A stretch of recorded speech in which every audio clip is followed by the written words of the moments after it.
Menteri ESDM Ignatius Jonan nyelahin kewentenan pemidabda PLN Bali. Manutnya ni, kewentenan listrik pikobat ipun nenten ring pasokan Kemanten, nanging talar presida wenten ring instalasi ipun.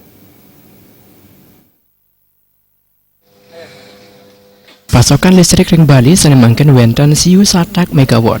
Beban puncak listrik nenten kantos Thomas megawatt.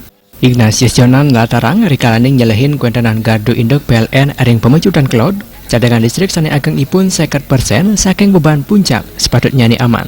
Majang pamidabdab pengrau presiden, anggannya ni milik bagang indik prosedur cadangan listrik.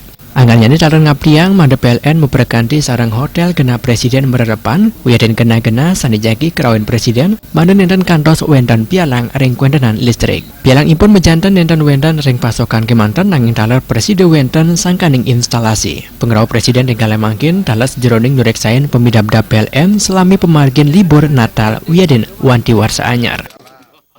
Terus kalau yang disiapkan presiden sudah disiapkan berapa prosedur untuk cadangan dan sebagainya. Hanya saya menyarankan juga diajak bicara hotel tempat di mana Bapak Presiden menginap dan juga tempat acaranya dibicarakan dengan operator di sana atau pemilik atau operator hotel atau tempat acara itu supaya tidak ada gangguan kelistrikan. Gangguan kelistrikan ini belum tentu juga karena pasok atau karena PLN, bisa aja juga karena instalasi di dalam gedung itu dan sebagainya. Nah, ini saya minta untuk dibicara. Ignatius Jonan ngawahin status Bali aman ya diastun Gunung Agung ring lepal awas. Status awas wantah kebuatan majang widangan sanedoipun kutus kantos dasa kilo saking kawah Gunung Agung. Pemerintah daerah dan pemerintah pusat kapkian manda status waspada majang kuentenan erupsi sane agang.